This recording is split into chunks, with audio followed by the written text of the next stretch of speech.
चिढ़ गए कि मगध के बहुत से कुल पुत्र तथागत के शिष्य होते चले जा रहे हैं और वे क्रोधित हो उठे। वे कहने लगे, श्रवण गौतम माता पिता को संतान विहीन बना रहा है। श्रवण गौतम पत्नियों को विधवा बना रहा है। श्रवण गौतम कुलों को उजाड़ रहा है। उसने अभी 1000 जटिलों को दीक्षित किया है।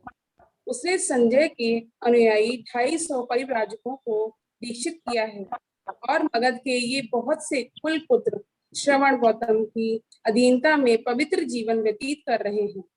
अब आगे क्या होने वाला है ये कोई नहीं कह सकता। और लोग जब भिक्षुओं को देखते तो वह यह कहकर उनकी निंदा करते, महाश्रवण मगधों के राजगृह आया है। वह संजय के सभी अनुयायियों को अपने साथ लिए फिरता है। अब पता नहीं किसकी बारी है जो उसके साथ खोलेगा। भिक्षुओं ने यह आरोप सुना तो तथागत को जाकर बताया। तथागत ने उत्तर दिया, भिक्षुओं, यह शोर शराबा बहुत दिन नहीं चलेगा। यह सप्ताह भर ही रहेगा, उसके बाद अपने आप शांत हो जाएगा। और भिक्षुओं, यदि वे तुम्हारी निंदा करें तो उन्हें उत्तर देना चाहिए कि यथार्थ में जो महावीर है, जो तथागत है, सधम्य द्वारा ही महान शास्त्रा तथागत मार्ग दर्शन करते हैं। प्रज्ञावान के विरुद्ध कौन बड़बड़ाएगा? सधम्य के मार्ग पर ले जाने वाले प्रज्ञावान से कैसी शिकायत? मेरे धम्म में जबरदस्ती के लिए स्थान नहीं। आदमी गृह त्याग के लिए स्वतंत्र है। आदमी घर में ही बने रहने के लिए भी स्वतंत्र है। जब भिक्षुओं ने तथागत के आदेशानुसार आलोचकों को उत्तर दिया तो लोग समझ गए, शाक्य पुत्र श्रवण गौतम लोगों को धम्म के रास्ते पर ले जाते हैं, अधम्म के रास्ते पर नहीं। उन्होंने तथागत की निंदा करना बंद कर दिया। जय भीम, नमोबुद्धाय। जैन और हत्या का झूठा आरोप। जैन साधुओं को ऐसा लगने लगा था कि तथागत के कारण ही लोग उनका आदर सत्कार नहीं करते। इतना ही नहीं, वे उनके अस्तित्व में होने को भी नहीं जानते। हमें देखना है कि किस प्रकार किसी के साथ मिलकर षड्यंत्र द्वारा हम जनता में बुद्ध की छवि को धूमिल कर सकते हैं। जैन साधुओं ने विचार किया, शायद सुंदरी की सहायता से हम ऐसा कर पाने में सफल हो जाएंगे। वे सुंदरी के पास गए और बोले, बहन, तुम बहुत ही सुंदर और आकर्षक हो। यदि तुम बुद्ध के बारे में कुछ बदनामी फैला दो तो हो सकता है कि लोग उसका विश्वास कर लें और इससे बुद्ध का प्रभाव घट जाए। सुंदरी प्रतिदिन शाम को हाथ में फूलों की माला, कपूर तथा नाना प्रकार की मधुर सुगंधियां लेकर जेतवन की ओर उस समय जाने लगी जब लोग जेतवन से लौट रहे होते थे। तब यदि कोई उससे पूछता, सुंदरी कहाँ जा रही हो, वह उत्तर देती, मैं बुद्ध के पास उनकी गंध कुटी में रहने जा रही हूँ। और तीर्थंकों के किसी उद्यान में रात बिताकर वह प्रातःकाल होने पर उधर से लौटा करती थी।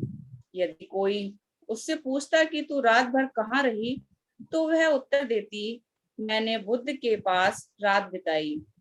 कुछ दिनों बाद जैन साधुओं ने हत्यारों को धन देकर बुलाया और उन्हें कहा, सुंदरी की हत्या कर दो और उसकी लाश को बुद्ध की गंध कुटी के पास कूड़े की ढेरी में फेंक दो। हत्यारों ने ऐसा ही किया। तब उन जैन साधुओं ने सरकारी अधिकारियों तक यह सूचना पहुंचाई कि सुंदरी प्रतिदिन जेतवन आया जाया करती थी और अब वह दिखाई नहीं दे रही है। फिर सरकारी अधिकारियों को साथ लेकर उन्होंने सुंदरी की लाश को कूड़े के ढेर के पास से खोज निकाला। तब जैन साधुओं ने तथागत के सावकों पर आरोप लगाया कि उन्होंने अपने शास्त्रा की लाज ढकी रखने के लिए सुंदरी को मार डाला। लेकिन हत्यारे सुंदरी की हत्या के पश्चात धन प्राप्त के बंटवारे को लेकर एक शराब की दुकान पर आपस में झगड़ पड़े। अधिकारियों ने तुरंत उन्हें पकड़ लिया और हत्यारों ने अपना अपराध स्वीकार कर लिया और उन जैन साधुओं को भी फंसाया जिनके उकसाने पर उन्होंने अपराध किया था। इस प्रकार जैन साधुओं का रहा सहा प्रभाव भी जाता रहा। नैतिकों द्वारा अनैतिकता का झूठा आरोप। सूर्योदय के साथ ही जिस प्रकार से जुगनू अस्त हो जाते हैं, वैसी ही दुर्दशा तीर्थकों की हुई। लोगों ने उनका सत्कार करना बंद कर दिया, उनको दान देना बंद कर दिया। वे चौरस्तों पर खड़े होकर भाषण देने लगे। यदि श्रवण गौतम पूर्ण ज्ञानी हैं, तो हम भी हैं। यदि श्रवण गौतम को दान देने से तुम पुण्य का लाभ प्राप्त करते हो, तो हमें दान देने से भी तुम्हें पुण्य लाभ होगा। इसलिए हमें भी भेंट पूजा दो। किंतु लोगों ने इसकी ओर कोई ध्यान नहीं दिया। तब उन्होंने गुप्त रूप से एक षड्यंत्र रचने का विचार किया कि किस प्रकार श्रवण गौतम के चरित्र के बारे में झूठी अफवाह फैलाकर संघ की बदनामी कराई जाए। उस समय श्रावस्ती में चिंचा नाम की एक ब्राह्मणी परिव्राजिका रहती थी। उसका रूप स्वरूप अत्यंत आकर्षक था और उसकी भाव भंगिमा मन को लुभाने वाली थी। उन षड्यंत्रकारी तीर्थकों ने इसे एक दुष्ट ने परामर्श दिया कि चिंचा की सहायता से बुद्ध के बारे में अफवाह फैलाना और उन्हें बदनाम करना बहुत आसान होगा। शेष तीर्थकों की भी परामर्श से वह सहमत हो गए।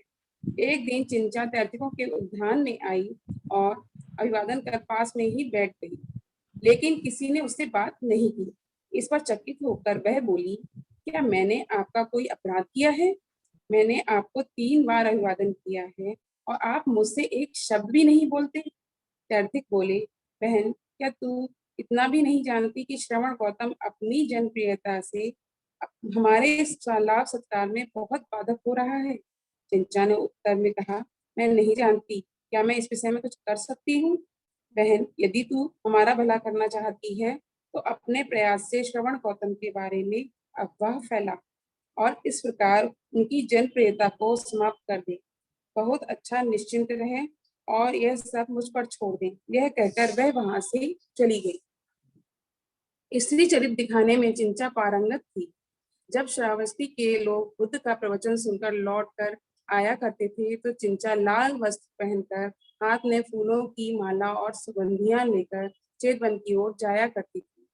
यदि कोई प्रश्न करता, इस समय तू कहाँ जा रही है, वह उत्तर देती, तुम्हें इससे क्या लेना देना। चेतवन के समीप तीर्थाराम में रात बिताकर वह सुबह उस समय शहर की ओर लौटा करती जब शहर के लोग बुद्ध के दर्शनार्थ चेतवन की ओर जा रहे होते थे। यदि कोई उससे पूछता, रात कहाँ बिताई, वह उत्तर देती, तुम्हें इससे क्या लेना देना, मैंने चेतवन की गंध कुटी में श्रवण गौतम के साथ रात बिताई। उसके उत्तर से किसी किसी के मन में शंका पैदा हो जाती थी। 4 महीने बीतने पर उसने अपने पेट के इर्द गिर्द कुछ पुराने चीथड़े लपेट कर उसे फुला लिया और कहती फिरी कि श्रवण गौतम ने उसे गर्भ ठहरा दिए। कुछ लोगों को विश्वास होने लगा। 9वें महीने में उसने अपने पेट पर एक लकड़ी का टुकड़ा बांध लिया और कीड़ों से काटकर हाथ सुजा लिए और जिस प्रकार भगवान बुद्ध भिक्षुओं और गृहस्थों को प्रवचन दे रहे थे, वे वहां पहुंचकर कहने लगी, हे महान उपदेशक, तुम लोगों को बहुत उपदेश देते हो। तुम्हारी वाणी बहुत मधुर है और तुम्हारे ओठ बहुत कोमल है। तुम्हारे संसर्ग से मुझे गर्भ ठहर गया है और मेरा प्रसव का समय निकट आ गया है। तुमने मेरी प्रसूति की कोई व्यवस्था नहीं की है। उस अवस्था के योग्य कोई पथ्य नहीं आदि भी मुझे कहीं दिखाई नहीं देता। यदि तुम स्वयं इसकी व्यवस्था नहीं कर सकते, तो अपने शिष्यों कौशलराज, अनाथपिंडक अथवा विशाखा में से किसी एक को कहकर इसकी व्यवस्था करवा दो। लगता है कि तुम किसी कुमारी को बहकाना ही जानते हो, लेकिन यह नहीं जानते कि उस संसर्ग से पैदा होने वाली संतान की देखभाल कैसे की जाए। उपस्थित जनता मूक बनी बैठी रही।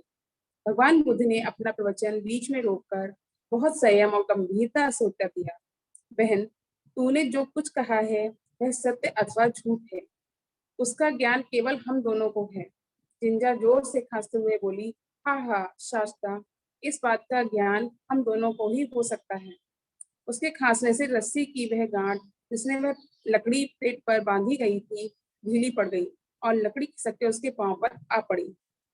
चिंचा कहीं की भी ना रही। लोगों ने उसे डंडे और पत्थर मारकर वहां से भगा दिया।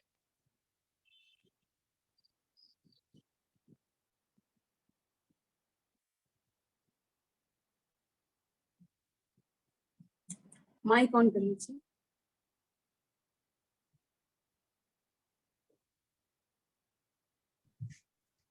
जी। देवदत्त एक फुफेरा भाई तथा शत्रु। देवदत्त बुद्ध का फुफेरा भाई था, लेकिन आरंभ से ही उसे बुद्ध से ईर्ष्या थी और वह उनसे अत्यधिक घृणा करता था। जब सिद्धार्थ गौतम घर छोड़कर चले आए तो देवदत्त ने यशोधरा से प्रेम बढ़ाने का प्रयास किया। एक बार रात्रि में जब यशोधरा सोने जा रही थी तो चुपके से भिक्खु के भेष में यशोधरा के शयनागार में पहुंच गया। यशोधरा ने पूछा, श्रमण, तू यहाँ क्या क्या चाहता है? क्या तू मेरे लिए मेरे पति के पास से कोई संदेश लाया है? तुम्हारे पति, वह तो तुम्हारी रत्ती भर चिंता नहीं करते। वह तुम्हारे खुशियों से भरे संसार को निर्दयता पूर्व और दृष्टता से के साथ छोड़कर चले गए हैं। यशोधरा ने उत्तर दिया, लेकिन उन्होंने बहुतों के कल्याण के लिए ऐसा ही किया है। जो जो भी हो, अब उनसे इस क्रूर निर्दयता का बदला लो। श्रवण, जबान बंद कर, तेरी वाणी और विचार दूषित हैं। यशोधरा ने फटकारते हुए कहा, यशोधरा, क्या तूने मुझे पहचाना नहीं? मैं देवदत्त हूँ और तुझसे प्रेम करता हूँ। देवदत्त, मैं तुझसे झूठा और दुष्ट समझती थी, लेकिन मैंने कभी यह नहीं सोचा कि तू कोई अच्छा श्रमण बन सकेगा। लेकिन मुझे पता नहीं था कि तू इतना नीच प्रवृत्ति का है। देवदत्त ने सफाई देते हुए कहा, यशोधरा, यशोधरा, मैं तुमसे प्रेम करता हूँ। तुम्हारे पति के मन में तो तेरे लिए अपमान के अतिरिक्त और कुछ नहीं है। वे तेरे प्रति निर्दयी रहे हैं। तू मुझसे प्रेम कर और उससे बदला ले। यशोधरा का पीला और छिड़क चेहरा लोहित वर्ण का हो गया। उसकी आंखों में अश्रु धारा बहने लगी। देवदत्त, तुम मेरे प्रति क्रूर हो। यदि तुम्हारे प्रेम में कुछ सच्चाई भी होती तो भी यह मेरा अपमान होता। तुम केवल झूठ कह रहे हो कि तुम मुझसे प्रेम करते हो। मैं जरा जीवा हो चरी हूँ, दुख और पीड़ा से टूट चुकी हूँ, और तुम रात के समय अपने कपटपूर्ण और अनैतिक प्रेम की घोषणा करने आए हो। तुम एक गिरे हुए और कायर मनुष्य हो। और वह जोर से चिल्लाई, देवदत्त, यहाँ से बाहर निकल जा। देवदत्त वहां से चला गया। देवदत्त बुद्ध से बहुत क्रुद्ध था, क्योंकि उन्होंने संघ में उसे प्रमुख पद न देकर सारिपुत्र और मोगलान को प्रमुख बना दिया था। देवदत्त ने 3 बार तथागत की हत्या का प्रयास किया, लेकिन इस काम में वह एक बार भी सफल नहीं हुआ।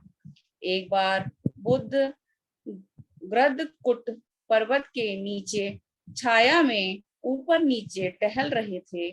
देवदत्त ऊपर चढ़ा और जाकर एक भारी पहाड़ पत्थर नीचे लुढ़का दिया ताकि तथागत का प्राण हो जाए। लेकिन वह पत्थर जाकर एक दूसरी चट्टान पर गिरा और वहीं अड़ गया। उसका एक छोटा सा टुकड़ा आकर तथागत के पांव में लगा, जिससे रक्त बहने लगा।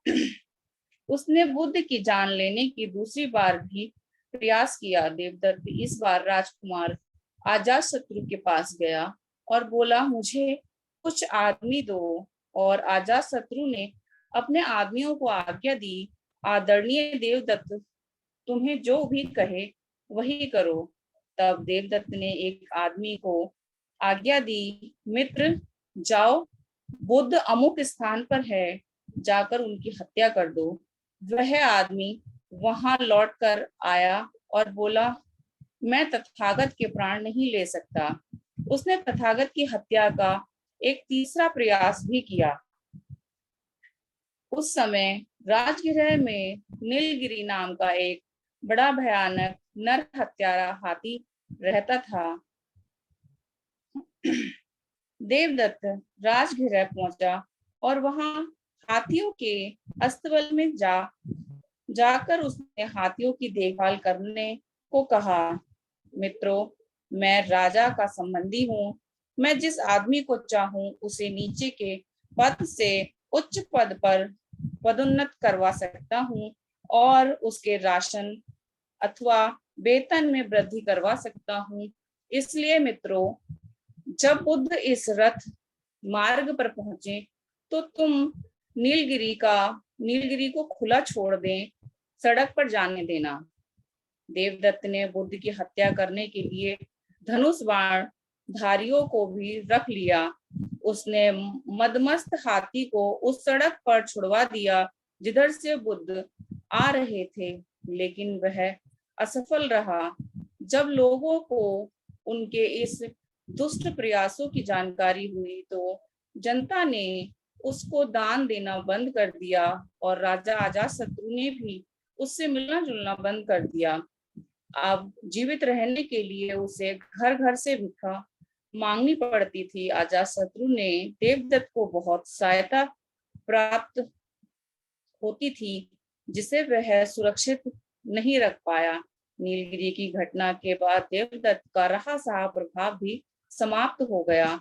अपने दुष्कर्म से देवदत्त मगध में बहुत बदनाम हो गया और वह सोचकर कौशल जनपद में पहुंचा कि कौशल राजा प्रसेनजित उसका स्नेह पूर्वक स्वागत करेगा, लेकिन राजा प्रसेनजित ने भी उसे घृणा की दृष्टि से देखा और वहां से खदेड़ दिया।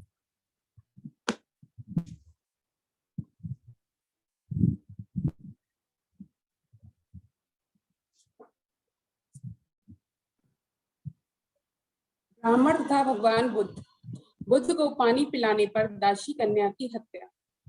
एक बार जब भगवान बुद्ध बहुत से भिक्षुओं के साथ कौशल जनपद में चारिका कर रहे थे, वह थूण नाम के एक ब्राह्मण ग्राम में पहुंचे। थूण के ब्राह्मण गृहपतियों ने समाचार सुना, श्रवण गौतम हमारे गांव के मैदान में आ पहुंचा है। वे ब्राह्मण गृहपति अश्रद्धालु थे, मिथ्या दृष्टि रखते थे और स्वभाव से लोभी थे। उन्होंने सोचा, यदि श्रवण गौतम गांव में आ गया और यहाँ 2-3 दिन ठहर गया तो वह सभी लोगों को अपना उपासक बना लेगा। जब ब्राह्मण धर्म के लिए कोई सहारा नहीं रहेगा तब ब्राह्मण धर्म के लिए कोई सहारा नहीं रहेगा, इसलिए हमें उसका गांव में प्रवेश रोक देना चाहिए। गांव तक पहुंचने के लिए एक नदी पार करनी पड़ती थी। तथागत का गांव में प्रवेश रोकने के लिए ब्राह्मणों ने नदी पार करने के लिए सभी पत्तनों से नौकाएं हटा ली और पुल तथा पहुंचने के मार्ग को बेकार करके उपयोग करने योग्य नहीं छोड़ा। उन्होंने एक कुएं के अतिरिक्त शेष सभी कुओं को घास फूस आदि से ढक दिया और पानी पीने के स्थान, विश्राम गृहों और आश्रम आदि को छिपा दिया। भगवान बुद्ध ने उनकी करतूतों की कहानी सुनी, तब भी उन पर करुणा करके अपने भिक्षुओं सहित उन्होंने नदी पार की। चलते चलते वे थूण नामक ब्राह्मण ग्राम में ठीक समय पर जा पहुंचे। ट्रक छोड़कर वे एक वृक्ष के नीचे जा बैठे। उस समय पानी के लिए बहुत सी स्त्रियां भगवान बुद्ध के पास से गुजर रही थी। उस गांव में एक निर्णय लिया गया था, यदि श्रवण गौतम इस गांव में आ जाएं तो उसका किसी प्रकार का भी स्वागत सत्कार नहीं किया जाए। यदि वह किसी के घर पर पहुंचे तो ना उसे और ना ही उसके भिक्षुओं को भी किसी भी प्रकार का अन्न और जल दिया जाए। उस समय एक ब्राह्मण की दासी कन्या पानी का घड़ा लिए जा रही थी। उसने तथागत और भिक्षुओं को देखा तथा अनुमान लगाया कि वे थके हुए और प्यासे हैं। श्रद्धा संपन्न होने के कारण उसने उन्हें पानी देना चाहा। उसने अपने मन में सोचा, यद्यपि इस गांव के लोगों ने निश्चय किया हुआ है कि श्रवण गौतम को कुछ भी नहीं दिया जाए और ना ही उनके प्रति किसी भी प्रकार से सत्कार प्रदर्शित किया जाए, तो भी यदि मैं इन पुण्य क्षेत्रों को पाकर भी इन्हें थोड़ा पानी देकर भी अपने कल्याण की आधारशिला न रखूंगी तो मैं इस दुख से कब मुक्त होंगी। मालिक हो चाहे जो हो, चाहे इस ग्राम में रहने वाले सभी लोग मिलकर मुझे मारें या बांध दें, तब भी मैं ऐसे पुण्य क्षेत्र में पानी सींचूंगी ही। यद्यपि पानी ले जा रही दूसरी स्त्रियों ने उसे रोकने का प्रयास किया, फिर भी उसने दृढ़ संकल्प के कारण अपनी जान तक की परवाह ना करके उसने अपने सिर से पानी का घड़ा उतारा, उसे एक ओर रखा और तथागत के पास आई और उन्हें पानी दिया। तथागत ने हाथ पांव धोए और पानी पिया। उसके ब्राह्मण मालिक ने सुना कि उसने तथागत को पानी दिया है, उसने गांव का नियम भंग किया है और लोग मुझे दोष दे रहे हैं। यह सोचकर वह क्रोध से भरा दांत पीसता हुआ आया और उसने दासी कन्या को जमीन पर पटक दिया और उसे लातों और घूसों से पीटने लगा। उस ब्राह्मण की पिटाई के कारण वह मर गई। एक बार द्रोण नामक ब्राह्मण तथागत के पास आया और उसने उन्हें अभिवादन किया। तदंतर कुशल क्षेम का समाचार पूछने के बाद एक ओर बैठ गया। एक ओर बैठे हुए द्रोण ब्राह्मण ने तथागत से शिकायत की, श्रवण गौतम, मैंने सुना कि श्रवण गौतम किसी वयोवृद्ध सम्मानित ब्राह्मण का अभिवादन नहीं करते, ना ही उसके आने पर खड़े होकर आदर प्रदर्शित करते हैं और ना ही उसे आसन देते हैं। श्रवण गौतम, क्या यह ऐसा ही है कि श्रवण गौतम वयोवृद्ध के लिए सम्मानित ब्राह्मण के लिए इनमें से कुछ भी नहीं करते? श्रवण गौतम, ऐसा करना ठीक नहीं है। द्रोण, क्या तुम अपने आप को ब्राह्मण समझते हो? श्रवण गौतम, यदि कोई किसी ब्राह्मण के बारे में ठीक ठाक कुछ कहना चाहे तो उसे कहना चाहिए कि ब्राह्मण अपनी माता और पिता दोनों की ओर से सुजात होता है, 7 पीढ़ियों तक पवित्र होता है, जन्म की दृष्टि से सर्वथा निर्दोष, अध्यायी, वेद मंत्रज्ञ, अक्षर और प्रवेदों आदि आदि सहित तीनों वेदों में पारंगत, शब्द शास्त्र ज्ञाता, इतिहास पुराण का जानकार, काव्य और व्याकरण का पंडित, महापुरुष लक्षणों का जानकार होता है। और श्रवण गौतम, मेरे बारे में भी ठीक ठीक यह कहा जा सकता है, क्योंकि मैं भी माता पिता दोनों की ओर से सुजात हूँ, 7 पीढ़ियों तक पवित्र हूँ, जन्म की दृष्टि से सर्वदा निर्दोष, अध्यायी, वेद मतज्ञ, अक्षर और प्रवेदों सहित तीनों वेदों में पारंगत, शब्द शास्त्र का ज्ञाता, इतिहास पुराण का जानकार, काव्य और व्याकरण का पंडित, महापुरुष लक्षणों का जानकार और विश्व चिंतक हूँ। द्रोण, तो प्राचीन ब्राह्मण ऋषि, मंत्र रचयिता, मंत्र पाठी, जिन्हें उन्होंने मंत्रों का अक्षराशा शब्द ज्ञान है, जैसे अट्ठक, बाबक, नामक, यमदेव, विश्वामित्र, यमदग्नि, आगिरक्ष, भारद्वाज और जिनका कहना है कि ब्राह्मण 5 तरह के होते हैं, ब्रह्म सदृश ब्राह्मण, देव सदृश ब्राह्मण, बंधन युक्त ब्राह्मण, बंधन भंजक ब्राह्मण तथा अत्यंजक ब्राह्मण। अब तुम इन 5 ब्राह्मणों के किस प्रकार के ब्राह्मण हो?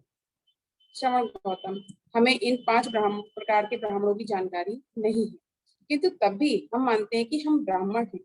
अच्छा होगा यदि आप हमें धर्म का उपदेश दें, ताकि हम उन 5 प्रकार के ब्राह्मणों की जानकारी हो। ब्राह्मण, तो ध्यान देकर सुनो, मैं बताता। बहुत अच्छा, उसने कहा।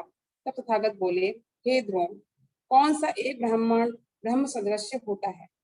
हे द्रोण, एक ब्राह्मण को लो जो माता पिता दोनों की ओर से सुजात हो, 7 पूर्व पीढ़ियों तक पवित्र हो, जन्म की दृष्टि से सर्वदा निर्दोष था, 48 वर्ष तक ब्रह्मचर्य का जीवन गुजारता हो, वह अधर्मानुसार नहीं बल्कि धर्मानुसार धर्म की दीक्षा शिक्षा देने वाले आचार्य को दक्षिणा देता रहता है।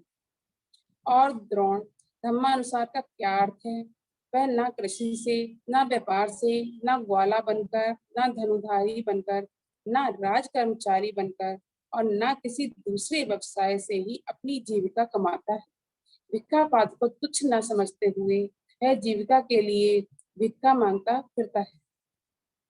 वह अपनी गुरु दक्षिणा चुकाता है, सिर दाढ़ी मुड़वाता है, कासाय वस्त्र धारण करता है और गृह त्याग करके अनागरिक हो जाता है। इस प्रकार घर से बेघर होकर वह एक दिशा में, दूसरी दिशा में, तीसरी दिशा में, चौथी दिशा में, ऊपर नीचे आदि सभी दिशाओं में दूरगामी, व्यापक, असीम, घृणा एवं द्वेष रहित मैत्री भावना के साथ संसार में विहार करता है। वह करुणा युक्त हो विहार करता है, मुदिता युक्त हो विहार करता है, उपेक्षा युक्त हो विहार करता है। संसार के एक भाग में, दूसरे भाग में, तीसरे भाग में, चौथे भाग में, ऊपर नीचे हर दिशा में दूरगामी व्यापक असीम घृणा एवं द्वेष रहित मैत्री भावना के साथ विहार करता है। इस प्रकार इन चारों ब्रह्म विकारों कर्म विहारों पर मृत्यु होने पर, शरीर के न रहने पर वह ब्रह्म लोकगामी होता है। द्रोण, इस प्रकार एक ब्राह्मण ब्रह्म सदृश हो जाता है। हे द्रोण, एक ब्राह्मण देव सदृश कैसे होता है? हे द्रोण, अब एक ब्राह्मण को लो जो अपने ब्राह्मण की ही तरह माता और पिता दोनों की ओर से सुजात है। वह ना कृषि से अथवा अन्य माध्यमों से अपनी जीविका कमाता है, केवल भिक्षा पर निर्भर रहता है। वह अपनी गुरु दक्षिणा चुकाता है और अधर्म अनुसार नहीं बल्कि धर्मानुसार पत्नी ग्रहण करता है। इस विषय में धर्मानुसार का क्या अर्थ है? वह किसी ऐसी ब्राह्मणी को ग्रहण नहीं करता जो खरीदी बेची गई हो, बल्कि ऐसी ही ब्राह्मणी को ग्रहण करता है जिसके हाथ पर जल डाला गया हो। वह एक ब्राह्मणी के ही पास जाता है, किसी अंत्यज, किसी बहेलिया, किसी वंशफोड़, किसी रथकार अथवा किसी आदिवासी की लड़की के पास नहीं। वह बच्चे वाली स्त्री के पास नहीं जाता, ना दूध पिलाने वाली स्त्री के पास जाता है, और ना उसके पास जो इतनी ना हो। द्रोण, वह बच्चे वाली के पास क्यों नहीं जाता? यदि वह जाए तो निश्चय से बालक या बालिका का जन्म अपरिशुद्ध होगा, इसलिए वह नहीं जाता। और वह दूध पिलाने वाली के पास क्यों नहीं जाता? यदि वह जाए तो निश्चय से बालक व बालिका का दूध पान अपरिशुद्ध होगा, इसलिए वह नहीं जाता। और जो ऋतनी नहीं है उसके पास भी क्यों नहीं जाता? हे द्रोण, एक ब्राह्मण जो ऋतनी नहीं है उसके पास नहीं जाता, वह ब्राह्मणी उसके लिए काम की तृप्ति, पीड़ा और आनंद का साधन मात्र नहीं होती, वह संतान को जन्मने का साधन होती है। और जब विवाहित जीवन से उसे संतान की प्राप्ति हो जाती है, वह सिर दाढ़ी मुड़वाता है और गृह त्याग करके अनागरिक हो जाता है। और इस प्रकार घर से बेघर हो वह काम भोग की तृष्णा को त्याग प्रथम ध्यान, द्वितीय ध्यान, तृतीय ध्यान और चतुर्थ ध्यान को प्राप्त कर विचरता है। इन चारों ध्यानों को प्राप्त कर विचरने वाला वह मृत्यु होने पर, शरीर के ना रहने पर देवलोक में उत्पन्न होता है। हे द्रोण, इस प्रकार एक ब्राह्मण देवदृश हो जाता है। हे द्रोण, और एक ब्राह्मण बंधन युक्त ब्राह्मण कैसे होता है? हे द्रोण, एक ब्राह्मण को लो जो उसी प्रकार जन्म लेता है और आचरण करता है, जो उसी प्रकार विवाह करता है, और जब विवाहित जीवन से उसे संतान प्राप्ति हो जाती है तो वह अपनी संतान के प्रेम के वश में हो जाता है और घर में ही बस जाता है। वह गृह त्याग कर अनागरिक नहीं होता, वह अपने परंपरागत ब्राह्मणी धंधनों को निभाता है, उसका उल्लंघन नहीं करता। उसके बारे में कहा जाता है कि वह सीमा में रहता है, सीमा का उल्लंघन नहीं करता, इसलिए ऐसा ब्राह्मण बंधन युक्त ब्राह्मण कहलाता है। द्रोण, इस प्रकार ब्राह्मण बंधन युक्त होता है। और द्रोण, एक ब्राह्मण बंधन भंजक कैसे होता है? एक ब्राह्मण को लो जो माता पिता दोनों की ओर से सुजात है, वह आचार्य की दक्षिणा चुकाता है और एक स्त्री को धर्मानुसार तथा अधर्मानुसार ग्रहण करता है। वह एक खरीदी गई अथवा बेची गई अथवा जलामृत ब्राह्मणी को ग्रहण करता है। वह एक ब्राह्मणी के पास भी जाता है, या किसी क्षत्रिय कुमारी के पास, या किसी अत्यंत कुमारी के पास, या किसी दासी स्त्री के पास, किसी वंश फोड़ की लड़की के पास, किसी रथकार या किसी आदिवासी की लड़की के पास जाता है। वह बच्चे वाली स्त्री के पास जाता है, वह दूध पिलाने वाली स्त्री के पास जाता है, और वह ऋतनी के पास भी जाता है, तथा जो ऋतनी नहीं है उसके पास भी जाता है, और उसके लिए ब्राह्मणी कामाग्नि को शांत करने का, क्रीड़ा करने का, भोग का अथवा संतानोत्पत्ति का साधन बन जाती है। और यह पुरानी ब्राह्मणी परंपरा के बंधन में नहीं रहता, वह उसका उल्लंघन करता है। उसके बारे में कहा जाता है वह सीमा में नहीं रहता, वह सीमा का उल्लंघन करता है, इसलिए वह बंधन भंजक कहलाता है। इस प्रकार द्रोण, एक ब्राह्मण बंधन भंजक कहलाता है। और द्रोण, एक ब्राह्मण अत्यंत ब्राह्मण कैसे हो जाता है? हे द्रोण, एक ब्राह्मण को लो जो माता पिता दोनों की ओर से सुजात है। वह 48 वर्ष तथा ब्रह्मचर्य पालन करता है। वह मंत्रों का ज्ञाता बनता है। तब अपना विद्या अध्ययन समाप्त करने के अनंतर वह आचार दक्षिणा देता है। धर्मानुसार व अधर्मानुसार जैसे भी हो अपनी जीविका चलाता है। कृषक बनकर, व्यापारी बनकर, ग्वाला बनकर, धनुषधारी बनकर, राज कर्मचारी बनकर अथवा किसी अन्य से द्वारा भिक्षा पात्र की उपेक्षा न कर भिक्षा द्वारा आचार दक्षिणा दे चुकने के अनंतर वह धर्मानुसार व अधर्मानुसार एक पत्नी प्राप्त करता है। एक खरीदी या बेची गई अथवा हाथ का जल डालकर ली गई एक ब्राह्मणी, वह एक ब्राह्मणी के पास जाता है अथवा किसी अन्य ब्राह्मणी के पास, बच्चे वाली स्त्री के पास, दूध पिलाने वाली स्त्री के पास, और वह इसके लिए कामाग्नि शांत करने का साधन बन जाती है अथवा संतानोत्पत्ति का। वह यह सभी कुछ करता हुआ जीवन व्यतीत करता है। तब अन्य ब्राह्मण उसके बारे में पूछते हैं कि वह कैसे है कि एक श्रेष्ठ ब्राह्मण इस प्रकार का जीवन व्यतीत करता है। वह उसका उत्तर देता है कि जैसे आग साफ या मैली सभी चीजों को जला देती है, लेकिन उससे अग्नि अशुद्ध नहीं होती, उसी प्रकार भद्रजन यदि एक ब्राह्मण इस प्रकार का सभी कुछ करता हुआ भी जीवन व्यतीत करता है, तो उससे यह ब्राह्मण मलिन नहीं होता। और वह कहता है वह ऐसा सभी कुछ करता हुआ जीवन व्यतीत करता है, इसलिए वह अत्यंत ब्राह्मण कहलाता है। हे द्रोण, इस प्रकार से एक ब्राह्मण अत्यंत ब्राह्मण हो जाता है। निश्चय से द्रोण जो पुराने मंत्र निर्माता, मंत्र रचयिता, मंत्र उच्चारक ब्राह्मण हैं, जिन्हें अपने मंत्रों का अक्षरांश शब्द ज्ञान है, उन्हीं का कहना है कि ब्राह्मण 5 प्रकार के होते हैं। ब्रह्म सदृश ब्राह्मण, देवता सदृश ब्राह्मण, बंधन युक्त ब्राह्मण, बंधक भूजक ब्राह्मण और अत्यंत ब्राह्मण। द्रोण, इस प्रकार 5 ब्राह्मणों के बारे में तुम कौन से ब्राह्मण हो? श्रवण गौतम, यदि ऐसा है तो कम से कम हम अत्यंत ब्राह्मणों में नहीं हैं। लेकिन श्रवण गौतम, आपका कहना अद्भुत है। आप मुझे प्राण रहने तक अपनी शरण में आया हुआ उपासक स्वीकार करें।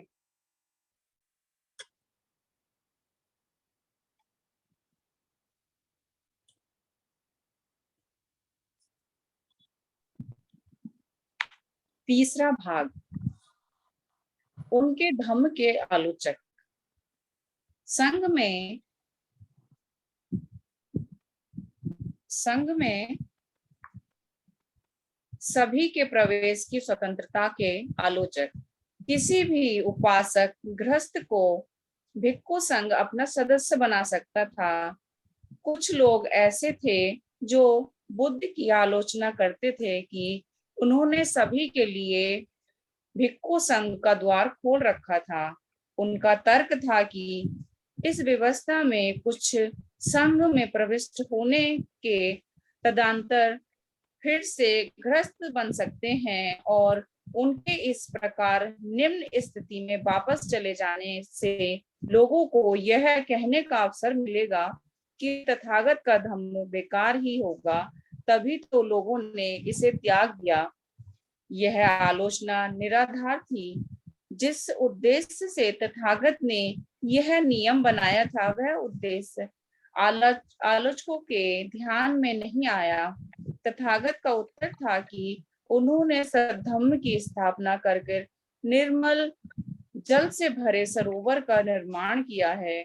बुद्ध की इच्छा थी कि अकुशल कर्म से दूषित चित्त वाला कोई भी व्यक्ति इस सद्धम्म रूपी सरोवर में स्नान करके अपने अकुशल कर्मों को धो सके, और यदि कोई सद्धम्म रूपी सरोवर तक पहुंचकर भी उसमें स्नान नहीं करता और पूर्ववत मलिन रहकर लौट आता है, तो इसके लिए वह स्वयं दोषी है, सद्धम्म रूपी सरोवर नहीं। तथागत का कहना था कि अथवा क्या मैं ऐसा कर सकता हूँ कि लोगों को अपने अकुशल कर्म धोने के लिए ऐसे सद्धम्म रूपी सरोवर का निर्माण करने के बाद कहूँ, जो मलिन है वह इस सरोवर में ना जाए, जिसकी धूल और मैल पहले से धुले जा चुके हैं, जो निर्मल हैं, जो मैल रहित हैं, वही सरोवर में स्नान करें। तब ऐसी शर्त रखने पर मेरे इस धम्म का उपयोग ही क्या रहेगा। आलोचक भूल जाते हैं कि तथागत अपने धम्म का लाभ कुछ लोगों तक सीमित नहीं रखना चाहते थे। वह चाहते थे कि इसका द्वार सभी के लिए खुला रहे, सभी इसका परीक्षण कर सकें। व्रत ग्रहण करने की आलोचना। पंचशील ही पर्याप्त क्यों नहीं है? अन्य व्रतों को भी ग्रहण करना क्यों आवश्यक समझा जाता है? ये प्रश्न थे जिन्हें प्रायः उठाया जाता था। तर्क करने वाले तर्क करते थे कि यदि बिना औषधि के रोग का शमन हो सकता है तो फिर वमन कराने वाली औषधियां, जुलाब देने वाली औषधियों तथा अन्य ऐसी ही औषधियों का क्या प्रयोजन? इस प्रकार यदि गृहस्थ उपासक पंचशील ग्रहण करके ही इंद्रियों के भोग भोगता हुआ भी शांति श्रेष्ठ निर्माण को प्राप्त कर सकता है, तो भिक्षु को उन शीलों तथा दूसरे व्रतों को व्रत रूप में ग्रहण करने की क्या आवश्यकता है? भगवान बुद्ध ने उन्हें व्रतों का स्वरूप इसलिए दिया है क्योंकि इनमें सद्गुण समाहित हैं। जो जीवन व्रतयुक्त है उसमें सदाचरण का विकसित होना निश्चित है। व्रत अपने में ही पतन के विरुद्ध एक बड़ा संरक्षण है। जो लोग व्रत ग्रहण करते हैं और उनका स्वेच्छा से पालन करते हैं, वे दुख से मुक्ति प्राप्त करते हैं। व्रतों का पालन काम वासना, ईर्ष्या, अहंकार तथा अन्य को विचारों पर एक अंकुश का काम करता है। जो व्रत ग्रहण करते हैं तथा उनका पालन करते हैं, वे निश्चित रूप से संरक्षित रहते हैं और आचरण तथा मन से परिशुद्ध रहते हैं। मात्र शील ग्रहण करने से ऐसा नहीं होता। केवल शील ग्रहण करने की स्थिति में नैतिक पतन के विरुद्ध कोई संरक्षण नहीं होता, किंतु व्रत में ऐसा संरक्षण संभव है। व्रती का जीवन बहुत कठिन होता है, मात्र शील ग्रहण करने वाले का नहीं। मानवता के कल्याण के लिए यह आवश्यक है कि समाज में कुछ व्रती भी रहें। इसलिए भगवान बुद्ध ने शीलों तथा व्रतों दोनों की व्यवस्था की है।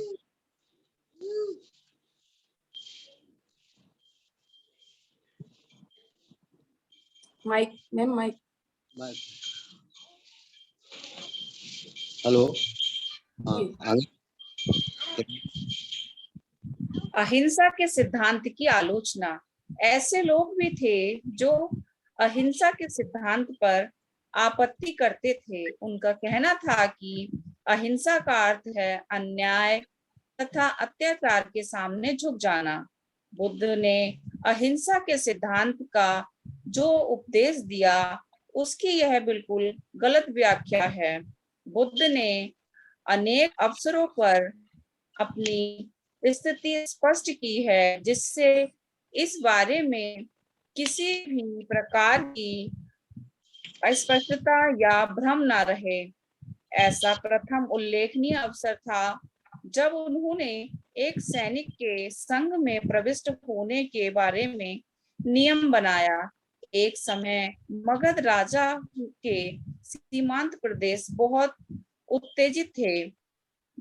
अब मगध राजा बिम्बिसार ने अपने सेनापति को आज्ञा दी, अब आओ और अपने सेनापति को मेरा संदेश दो कि वह सीमांत प्रदेशों में अपराधियों को ढूंढे, उन्हें दंड दे और शांति स्थापित करे।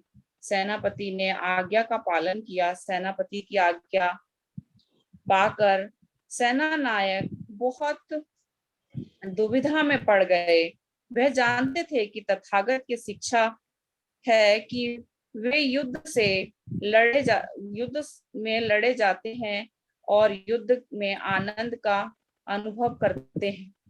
वे अकुशल कर्म करते हैं और बहुत दुर्गुण पैदा करते हैं। दूसरी ओर राजा की आज्ञा है कि अपराधियों का पता लगाकर उन्हें मार डाला जाए। सेना नायक अपने आप से पूछने लगे, हम क्या करें? तब इन सेना नायकों ने सोचा, यदि हम तथागत के भिक्षु संघ में प्रविष्ट हो जाएं, तो हम इस दुविधा से बच जाएंगे। तब वे सेना नायक भिक्षुओं के पास पहुंचे और उनसे प्रवृत्ति की याचना की। भिक्षुओं ने उन्हें प्रवृत्ति तथा उपसंपन्न कर दिया। सेना नायक सेना से गायब हो गए। सेनापति ने जब देखा कि सेना नायक दिखाई नहीं दे रहे, तो उसने सैनिकों से पूछा, क्या बात है कि सेना नायक नहीं दिखाई दे रहे हैं? सैनिकों ने उत्तर दिया, सेनापति, सेना नायक भिक्षु संघ में सम्मिलित हो गए हैं। सेनापति बहुत अप्रसन्न तथा बहुत क्रुद्ध हुआ। राजकीय सेना के लोगों को भिक्षु कैसे प्रवचित कर सकते हैं? सेनापति ने इस घटना की सूचना राजा को दी। राजा ने न्यायाधीशों से प्रश्न किया, कृपया बताएं कि जो राजकीय सैनिकों को प्रवचित करें उसे क्या दंड मिलना चाहिए? महाराज, उपाध्याय का सिर काट डालना चाहिए। काम वाचा पढ़ने वाले की जवान निकाल डालनी चाहिए और संघ में उन सदस्यों की जो किसी राजकीय सैनिकों को प्रवचित करें आधी पसलियां तोड़ डालनी चाहिए। तब राजा वहां पहुंचे जहां तथागत विराजमान थे और अभिवादन करने के बाद उन्होंने बुद्ध की सारी घटना से अवगत कराया। हे तथागत, आप जानते हैं कि आप कि अनेक राजा धम्म के विरुद्ध हैं। वे विद्वेषी राजा बहुत छोटे छोटे कारणों से परेशान करने को तत्पर रहते हैं। यह कल्पना नहीं की जा सकती कि वे किस सीमा पर भिक्षुओं के साथ दुर्व्यवहार कर सकते हैं। यदि उन्हें पता चल जाए कि भिक्षु लोग सैनिकों को सेना छोड़कर भिक्षु संघ में सम्मिलित होने के लिए प्रेरित कर रहे हैं, मैं याचना करता हूँ कि तथागत इस सर्वनाश को रोकने के लिए अवश्य कार्रवाई करें। तथागत ने उत्तर दिया, मेरी यह कभी मंशा नहीं रही है। अहिंसा की आड़ में अथवा अहिंसा के नाम पर सैनिकों को अनुमति दी जाए कि वे अपने राजा का देश के प्रति अपने कर्तव्य से विमुख हो जाएं। तदनुसार बुद्ध ने राजकीय सैनिकों के संघ में प्रवेश होने के विरुद्ध एक नियम बनाया और इसकी घोषणा कर दी। भिक्षुओं किसी राजकीय सैनिकों को प्रवज्ञा न दी जाए। यदि कोई सैनिक को प्रवज्ञा देगा तो वह दुष्कृष्ट अपराध का दोषी होगा। एक दूसरे अवसर पर भी समण महावीर ने अनुयायी सिंह सेनापति ने भी अहिंसा के विषय में तथागत से वार्ता की थी। सिंह सेनापति ने पूछा, तथागत, किस सिद्धांत के बारे में अभी भी मेरे मन में एक संदेह शेष है। क्या तथागत इस संदेह को दूर करेंगे ताकि मैं धम्म को वैसे ही समझ सकूं जैसे तथागत उपदेश देते हैं? तथागत के स्वीकार कर लेने पर सिंह सेनापति ने पूछा, हे तथागत, मैं सेनापति हूँ। मुझे राजा ने अपने कानूनों का पालन कराने के लिए और युद्ध लड़ने के लिए नियुक्त किया है, तो क्या तथागत जो असीम दया और दुखियों के प्रति करुणा की शिक्षा देते हैं, अपराधियों को दंड देने की अनुमति देंगे? और क्या तथागत यह घोषणा करते हैं कि अपने घरों, अपने बीवी बच्चों और अपनी संपत्ति की रक्षा के लिए युद्ध करना ठीक नहीं है? क्या तथागत संपूर्ण स्वसमर्पण की शिक्षा देते हैं कि हम आतताई को उसकी मनमानी करने दें और हिंसा द्वारा हमारा सामान छीनने की धमकी दें? उसके आगे हम झुक जाएं? क्या तथागत का यह कहना है कि सभी प्रकार के युद्धों को, ऐसे युद्धों को भी जो सही उद्देश्य के लिए लड़े जाएं, वर्जित कर देना चाहिए? तथागत ने उत्तर दिया, जो दंड के योग्य है उसे दंड मिलना ही चाहिए। जो उपकार के योग्य हो उसका उपकार ही करना चाहिए। साथ ही किसी भी प्राणी को कष्ट नहीं दिया जाना चाहिए, बल्कि उसके साथ प्रेम और दया का बर्ताव करना चाहिए। ये निजाम देश विरोधी नहीं है, क्योंकि जिसने अपराध किया है उसे दंडित किया जाना चाहिए। यह न्यायाधीश के द्वेष के कारण ही नहीं बल्कि अपने ही अकुशल कर्म के परिणाम स्वरूप ही कष्ट भोगता है। न्यायाधीश द्वारा दिया गया दंड उसके अपने अकुशल कर्म का फल है। न्यायाधीश जब दंड देता है तो उसके मन में किसी भी प्रकार की घृणा की भावना नहीं होनी चाहिए, और एक हत्यारे को भी जब फांसी की सजा दी जाए तो उसे ऐसा महसूस होना चाहिए कि यह उसके अपने अकुशल कर्मों का फल है। जब वह समझेगा कि दंड उसके अंतर्मन को शुद्ध बनाएगा तो कोई भी दंडित व्यक्ति अपने किए पर विलाप नहीं करेगा, बल्कि ऐसा होने पर वह प्रसन्न होगा। इन बातों पर अच्छे विचार करने से यह बात स्पष्ट हो जानी चाहिए कि बुद्ध की देशना में अहिंसा आधारभूत है, किंतु वह निरपेक्ष नहीं है। उन्होंने सिखाया कि बुराई को भलाई से जीतना चाहिए, लेकिन उन्होंने यह नहीं सिखाया कि बुराई द्वारा भलाई को पराजित होने देना चाहिए। वह अहिंसा के समर्थक थे और उन्होंने हिंसा की निंदा की, लेकिन उन्होंने इस बात से कभी इनकार नहीं किया कि बुराई द्वारा नष्ट की जा रही भलाई की रक्षा के लिए आखिरी हथियार के रूप में हिंसा का प्रयोग ना किया जाए। इस प्रकार ऐसा नहीं है कि बुद्ध ने किसी खतरनाक सिद्धांत का प्रतिपादन किया है। आलोचकों की उनके महत्व और क्षेत्र को ठीक प्रकार समझ पाने में असफल रहे। बस आज का प्रबोधन हम यहीं पर समाप्त करते हैं। अगले बुधवार को इसका वाचन होगा। इसी के साथ मैं आज के अध्यक्ष महोदय माननीय बीएम पटेल साहब से अनुरोध करूंगा कि वो आज की अपना अध्यक्षीय उद्बोधन दें। माननीय पटेल साहब। हेलो, सुनाई देता है? दे रहा है सर, दे रहा है। जय भीम नवोदय। जय भीम नवोदय। मैं देर से जुड़ने के लिए क्षमा चाहता हूँ, कुछ कारणवश मैं नहीं जुड़ पाया, इसलिए मैं इसके लिए खेद है मुझे। आज ये इस वेबिनार में जिस बात की चर्चा हुई उस बात के लिए मैं हमारी उपासिका रुचि बौद्ध और उपासिका सारिका बौद्ध को धन्यवाद दे रहा हूँ।